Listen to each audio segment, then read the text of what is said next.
fourth, I think simplicity. A lot of people think that I have to have a in order to have a groundbreaking concept. It needs to be very extravagant. But our best companies come from very simple ideas. Our rule of thumb is if you cannot explain your company's idea to your mom and she doesn't understand it, it's probably too difficult to understand.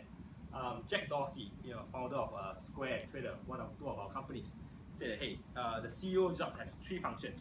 One, I edit the amount of cash I have in the bank, not too much, not too little.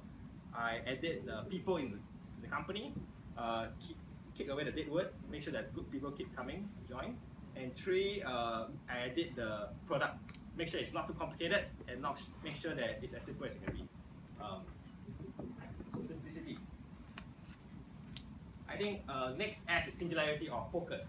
What do I mean by that? You look at Apple. It's one of the world's most valuable companies, but it has only less than 10 products. Because every new product that you have, or every new product line that you have, you need marketing resources, you need engineering resources, and if you have IQ of 200, you do two things, you become an IQ of 100. We find that young startups try to do too many things, and they spread themselves too thin. Our advice is, hey, if you're a young startup, focus on the one or two things that you do very well, so you can focus your marketing and engineering resources very closely. The next S is selfness, which is a lot of people think that in this fight the big guy will always win, but we always back the small little guy, because this guy, the bigger they are, the harder they fall, and this small little guy can move much faster. Case in point, I'm a board member of this company called Tokopedia, which is the Alibaba Taobao equivalent in Indonesia. We invested 100 million in this company. A lot of people have tried to enter Indonesia, right? Rakuten has tried to go in, Alibaba has tried to go in, eBay has tried to go in. These two guys, they don't look very impressive, but somehow they have always managed to be the little guy that topples the big giant.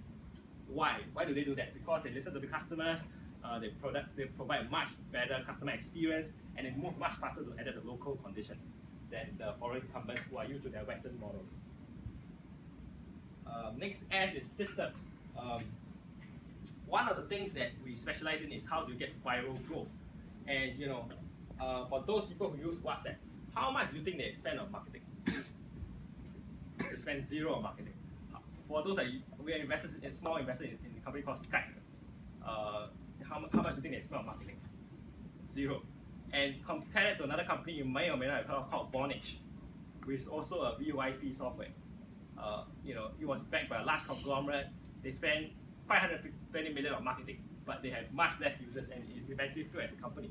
Because we think that the best companies can have a very high viral coefficient, such as Carousel.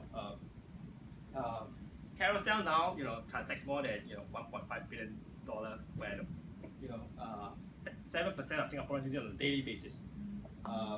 They often use it for 85 times a week, and they spend more than 4 hours, 4 hours a week using this app. How much do they spend on marketing in the first 2 years? Practically zero. So when we find that when you have product market fit, your users will start telling other users about it. Why do people use WhatsApp? Because all your friends are using WhatsApp, and it's simple enough for the product to be used. Similar to Airbnb, we made a 600K investment in Airbnb. I was sitting actually in the investment committee meeting. Now the 600,000 is worth north of 5 billion. It's probably going to be worth more than our investment in WhatsApp.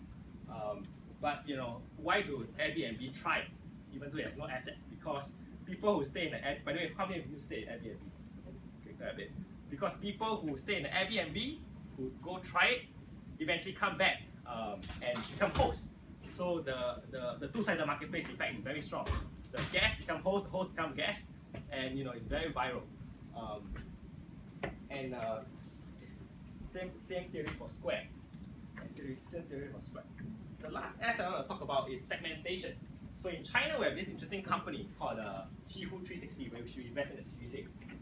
And it used to be the case, where I buy antivirus software. It used to be I don't know whether you remember the days where you buy a box, and you go install the box, you install the software, and you hope that is effective. So what Qihoo came out with is saying, hey, I'm going to disrupt the traditional antivirus industry. I'm going to give you free software, free antivirus, free mobile, security products, and then tell you what, I now have traffic. Now, and once I have traffic, I'll convert it to users. So I'll give you also free browser service, search, startup page, mobile assistant. So I have traffic, I convert it to users. Now I monetize. So people who use me and come to my site. Now I do a rev share with e-commerce companies, gaming companies, advertising companies, payments, lottery. So think of them like a country, right? Country provide basic services for free. And they they give libraries for free, schools for free, but they impose a tax on the citizens if they want to use value-added services. You want to buy a car, you better pay taxes or GST in the country. So Qihoo upended the security market by reinventing the business model. So I think I have 15 minutes and 10 seconds. So I just want to conclude quickly. I think 3 learnings, from being on the both entrepreneur and also a venture capitalist. Always ask for forgiveness or permission. We find that the best entrepreneurs, don't ask. What's the best Chinese thing? I have to translate it. 他们不听市长的话，他们听市场的话。So they don't listen to the mayor, they listen to the market, and they often break rules.